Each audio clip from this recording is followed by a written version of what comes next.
Welcome to this step-by-step Audacity tutorial for beginners. You can use Audacity for your hobby projects or professional projects, such as voiceover, audiobook narration, podcasts, and content creation. This is a detailed tutorial to help you get started with Audacity smoothly. I have covered many necessary things to get you started as a beginner, and then how to achieve professional quality audio. You need to practice what you see in this video. Once you get to the practice, you will understand what knowledge you are lacking. Watch the video again, and you will understand and be able to execute properly. We will mainly learn 4 things for this Audacity tutorial. How do you record your voice properly with Audacity? Proper recording configuration is essential for good quality audio.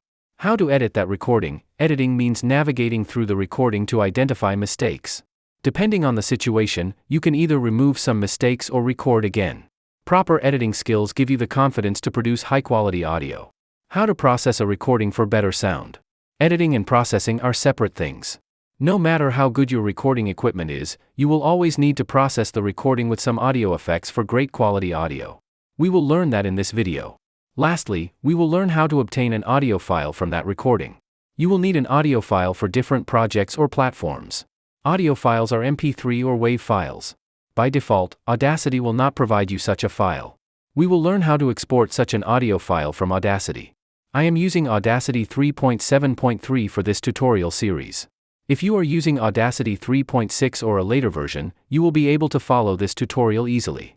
However, if you're using Audacity 3.5.1 or older, the description includes a link to another video. Let's get started with how to record. There are various reasons you might need to record your voice, and I've listed some common purposes. This tutorial will guide you through the process no matter your goal.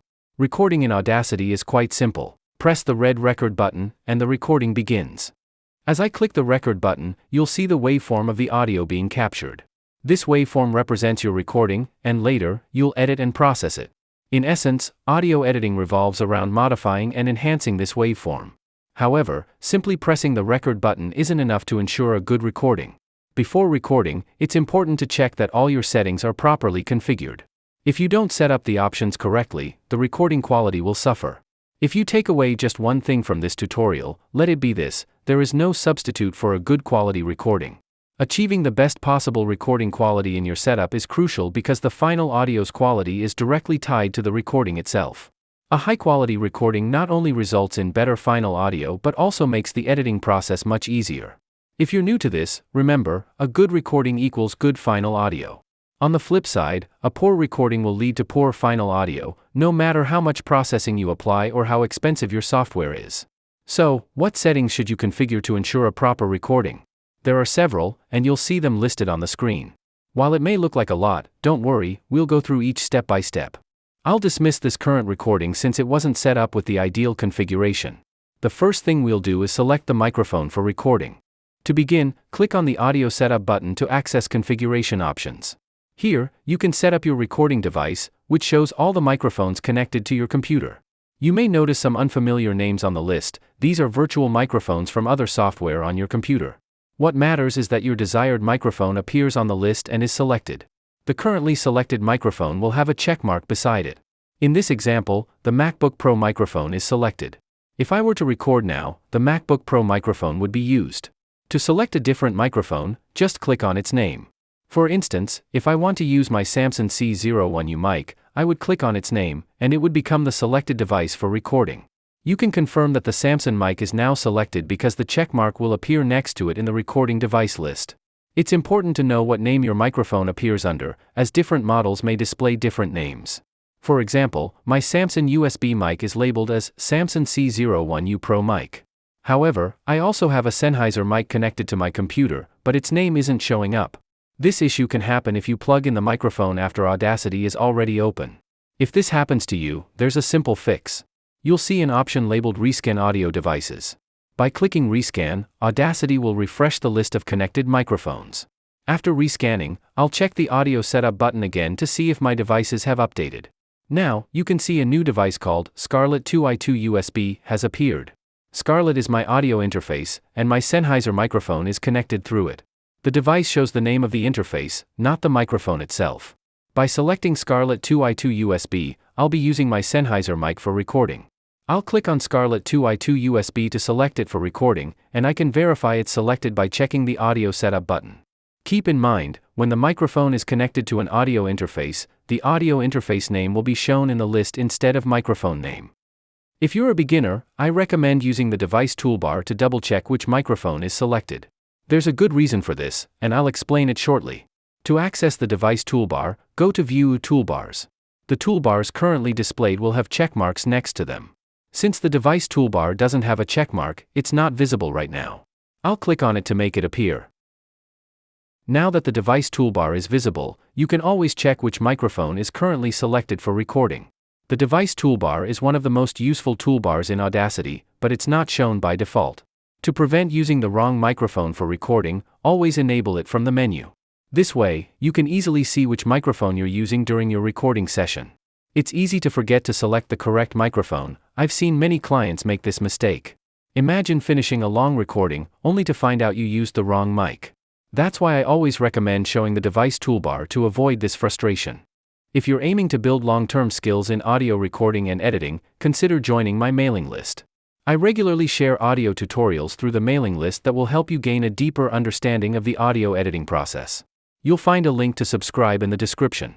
For those who want to master Audacity for professional voiceover work or audiobook narration, I offer a comprehensive Audacity bundle. If improving the quality of your voice recordings is your goal, this bundle is an ideal solution. The Audacity bundle includes several courses and sound better tools. The courses cover both older versions of Audacity and the latest 3.6 and 3.7 releases. In fact, I provide separate courses for different versions, all accessible through the bundle. The bundle also includes one-click macros designed to enhance your voice quickly and efficiently, saving you valuable time. You'll find the link to the bundle in the description, where you can explore all the details. If you have any questions, feel free to reach out via email, which is also listed in the description. Many people have successfully produced audiobooks and landed voiceover jobs after completing the courses in the bundle. I highly recommend checking it out. The proper microphone is now selected for recording, but don't press the record button yet. You have to choose the correct recording channel. In the device toolbar, the drop-down next to the microphone is where you select the recording channel. You can see two options, mono and stereo. If you're using a USB microphone, you might only see the mono option. If you're using an audio mixer, you might see more than two channels. Make sure to select the mono channel. For me, the mono channel is selected as the checkmark appears next to it. I'm showing this setting in the device toolbar, but you can also find it in the audio setup button. In Audacity, the same action can be performed from multiple places. You can set it from any of them. For voiceovers, mono works perfectly. For music recording, you might want to select stereo. A stereo channel lets you apply different effects to the left and right sides of your headphones. However, this isn't needed for voice recording. Mono keeps things simple. If you choose stereo, you may need to configure it properly. Otherwise, the sound might only come through one side of your headphones. To avoid these issues, stick to mono. It's easier to use, and there is no effect on the recording quality whether you choose mono or stereo. Now that we've selected both the microphone and recording channel, it's time to check the audio settings. While the default settings are generally okay, they do need some attention to make sure your recording sounds its best. Check the audio settings to ensure the sample rate and sample format are correct. The sample rate should be 44.1 kHz, and the sample format should be 32-bit float. That is also the default settings in Audacity, and if you have the same settings, you don't need to do anything here. If the values are different, change them to 44.1 kHz and 32-bit float. This will give you the best recording quality. You don't have to set the audio settings every time you record. Once you set it, the settings will stay that way unless you change it. We will now see how to set the playback device. The playback device is not important during recording, unless you enable live monitoring. In the device toolbar, it is the last drop-down with the speaker icon. When you play your audio after recording, you will hear your audio through this device. You can also set this using the audio setup button. In the audio setup button, there is an option to select a playback device. If you are using live monitoring, you will listen through this device during recording. I do not usually use live monitoring, so it is not strictly necessary for me to set it before recording. I could set it before I listen to the audio. However, if you use live monitoring or multi-track listening, it is important to set it correctly. For live monitoring, you have to enable it. Go to the transport menu, and you will see transport options. There is an option to enable audible input monitoring. There is no tick mark before it, which means it is not enabled for me. I do not use live monitoring, so I haven't enabled this. If you want live monitoring, you have to click Enable Audible Input Monitoring. We are now ready for the recording.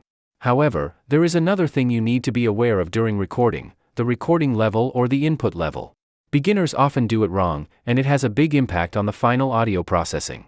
To assist you in setting the level, Audacity has two meters. The top one is the recording meter, and the bottom one is the playback meter. You can drag the meters to make them bigger, and reposition them if you want. A bigger meter makes it easier to read the levels. You can see the meter reading during recording and playback. Before you start recording, it is good to check the level. There is also a slider in the meter to adjust the gain from Audacity. If your level is too high, you can decrease the slider to adjust the level. I usually keep the slider to 100% and adjust the gain from the audio interface. Some microphone also has a gain knob. If you double-click the slider icon, a pop-up will appear with a more visible slider. So the main question is, what is the correct level we should aim for? To check the input level before you start recording, click on the small microphone icon. Click Enable Silent Monitoring. When you enable silent monitoring, you can see the current input level in the meter. Talk to the microphone the way you will talk in the recording. Observe the meter and avoid entering the red zone.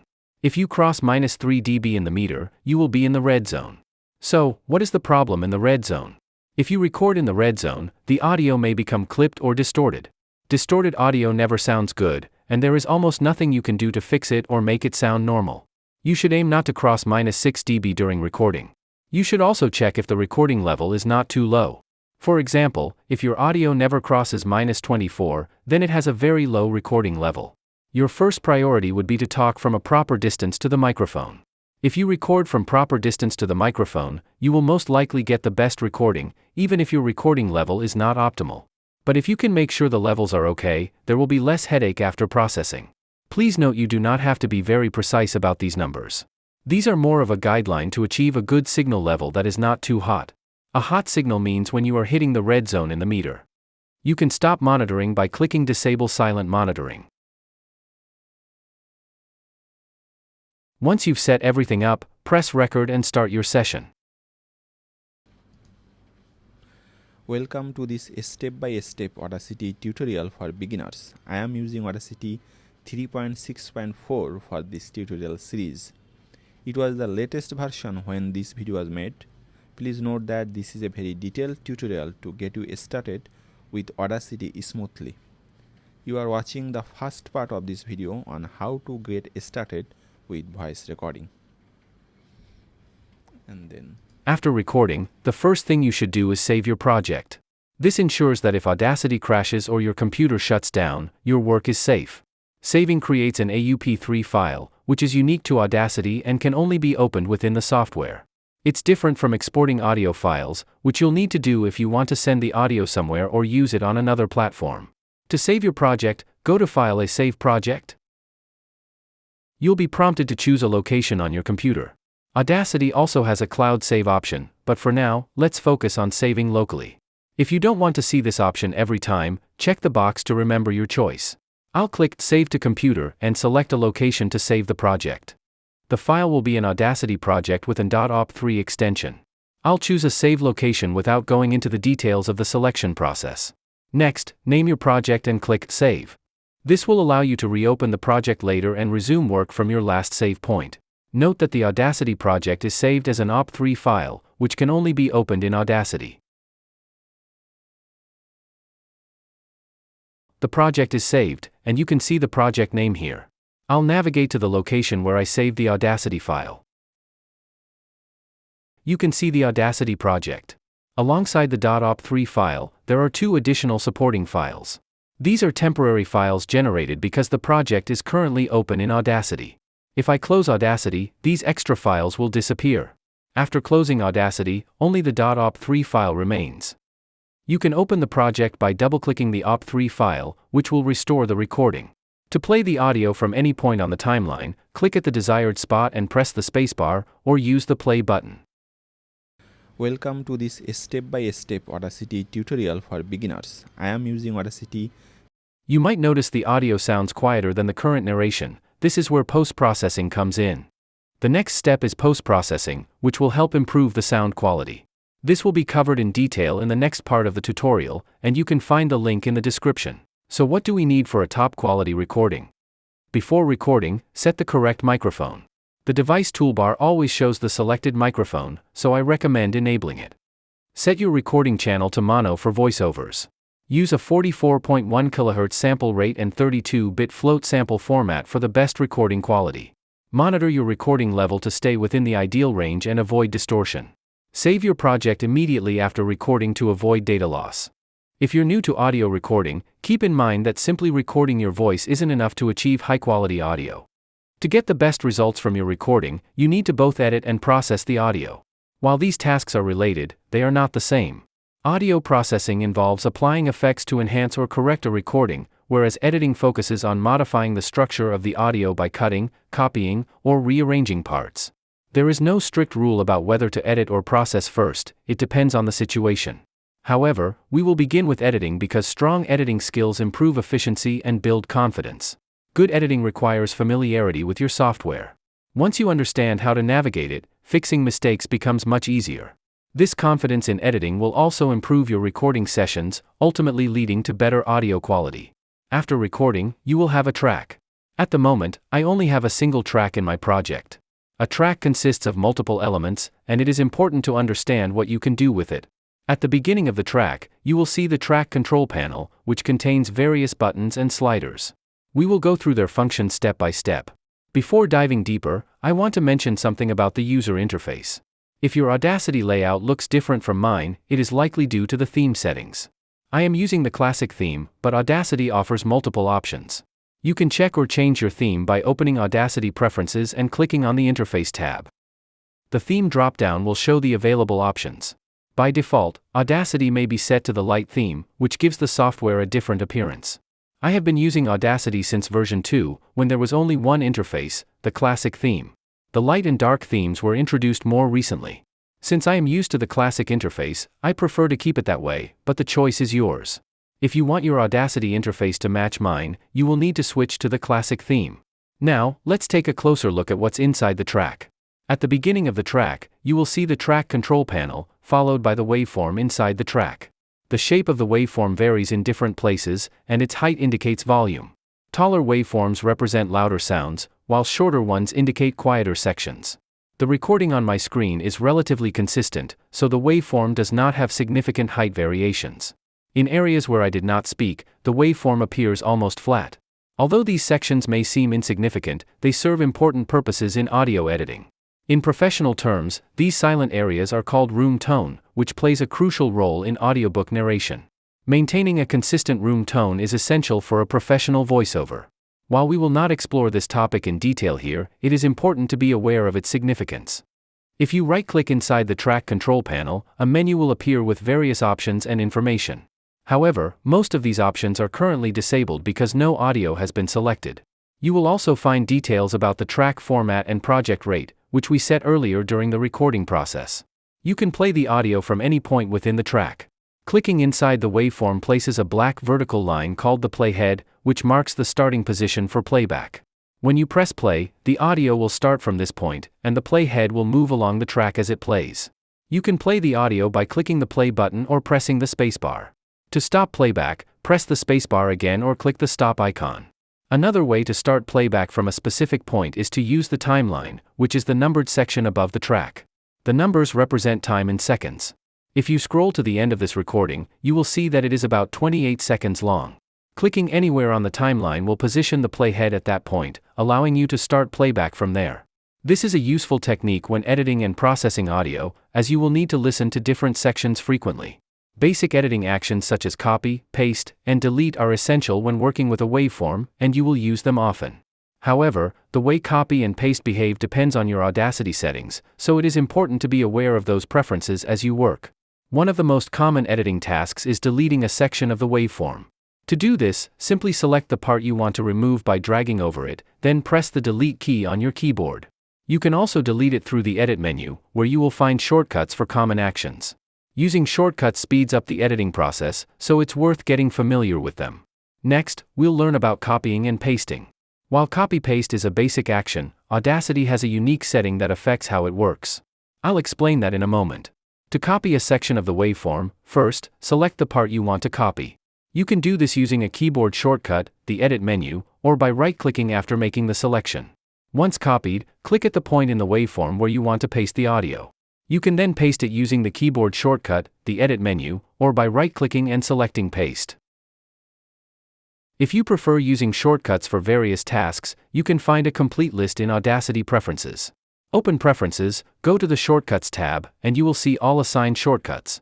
You can even search for a specific action to check its assigned shortcut or change it if needed.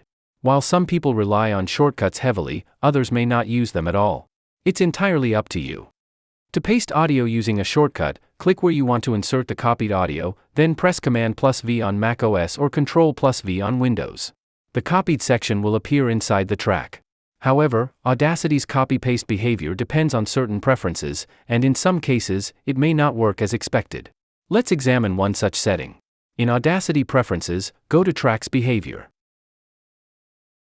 You will see an option labeled Always Paste Audio as New Clips. By default, this option is unchecked. If I enable it and save the settings, the copy-paste behavior changes. Now, when I paste the copied audio, a new clip is created. You will notice two black vertical lines marking the clip boundary. A clip can be moved independently by dragging it. It can also be selected separately and trimmed at its boundaries. While trimming or untrimming clips may not be necessary for regular voiceover work, this feature highlights Audacity's potential for more advanced editing. Audacity offers many advanced features, and understanding them will help you use the software more effectively. Now, I will go to Audacity Preferences to adjust another setting. This setting is found under Tracks Behavior and is labeled Editing a clip can move other clips. I will uncheck this option, which will completely change how copy-paste works. This can be frustrating for many users, so pay close attention to this setting. I will try pasting the audio into the first clip. As soon as I do, an error message appears. This happens because I disabled the option that allows other clips to move when editing. If you encounter this error in Audacity, you now know where to check. If you are creating new clips when copying and pasting, you must also enable the option to move other clips. Otherwise, you will run into the same error. Keep in mind that Audacity's default settings can change from version to version, so depending on which version you upgraded from, you may experience unexpected behavior. Knowing these preferences will help you avoid unnecessary troubleshooting. Now that I have adjusted the setting, pasting works correctly. You can see that I have no trouble pasting the audio now. Let's say I want to return to the state before these clips are added. The easiest way to do this is by undoing the last actions until I reach the point I want. You can undo your last action by going to the Edit menu and selecting Undo, or by using the keyboard shortcut. Each time you undo, Audacity reverses the most recent change. If you undo multiple times, you can step back through your previous actions. To do this quickly, use the shortcut Command-Z on macOS or Control-Z on Windows. Now, let's talk about zooming, an essential feature for precise editing. Sometimes, you need a closer look at the waveform for a more accurate selection. Other times, the waveform may be too condensed, making it difficult to see details. Audacity provides several zoom buttons for different actions. You can zoom in to expand the waveform as much as needed, and if you zoom in too much, you can zoom out using the button next to it. These zoom controls apply to the entire track. Additional zoom options with specific functions are available. To use some of these, you must first select part of the audio. For example, one button allows you to fit the entire waveform on the screen, which is useful when you want an overview of the full track. Another button lets you zoom in on a selected portion of the waveform for a closer look. To do this, select a section of the waveform and press the corresponding zoom button. I recommend experimenting with these zoom controls to understand how they work. While zooming isn't a complex feature, it is essential for precise editing. Knowing how to navigate the software efficiently will save you a lot of time and frustration. If you are constantly searching for small features, it can slow down your workflow and make editing more difficult. The more comfortable you are with these tools, the more confident you'll be in your editing process. Editing is a crucial part of voice-related work, whether you're narrating an audiobook, recording a voiceover, or producing a podcast. Another equally important step is audio processing, which can significantly enhance the quality of your sound. Let me demonstrate how proper processing can make a big difference. To do this, I will first duplicate the current track. To duplicate a track, double-click on it to select it, then go to the Edit menu and choose Duplicate. You can see an identical copy of the same track. I created this duplicate so we can compare the original recording with the processed version side by side. The top track will remain untouched, representing the original audio, while I will enhance the bottom track. Audio processing involves improving a voice recording through various effects and adjustments. This involves applying multiple audio effects in a specific order with the correct configurations to achieve the best results. In a moment, I will explain the necessary steps for proper processing. For now, I want to show a quick way to enhance your sound. While this method isn't exactly a shortcut, it produces results very quickly. I will apply a macro to process the recording in seconds. To do this, I will select the bottom track and go to the Tools menu. From there, I will apply a macro. Keep in mind that these macros are not available by default in Audacity. I have created several for different purposes, including Clear Vocal, ESS Reduction, Intelligent Improve, and Podcast Improve. In a moment, I will explain where you can get these macros. For this recording, I will use the Clear Vocal macro. I have two versions of this macro, one designed for older versions of Audacity, 3.5.1 and earlier, and another optimized for Audacity 3.6 and 3.7. Since I am using the latest version, I will apply Clear Vocal 3.6, and the processing will be applied automatically. Once the macro is applied, you will notice a significant change in the waveform patterns. Now, let's compare the original and processed recordings by listening to both. Audacity is a free audio recording and editing software, and I recommend to use Audacity is a free audio recording and editing software, and I recommend to use Audacity as a early software. I recommend using Audacity as the first software if you are new to audio editing and recording. You can hear that the processed version sounds much clearer and more polished. In the next part of this video, I will show you how to achieve this kind of processing manually, so you can customize it to your specific needs. If you prefer automatic processing using macros, you can get them from my Audacity bundle. This bundle includes my custom macros, a beginner and advanced course, and a personalized EQ tailored to your voice. You can find more details through the link in the pinned comment and description. So far, you've learned about recording and editing techniques. The next step is audio processing, and we will explore it in detail. This video is part 1 on recording and part 2 on editing. You can watch part 3 through the link in the description. I will also include links to other parts there.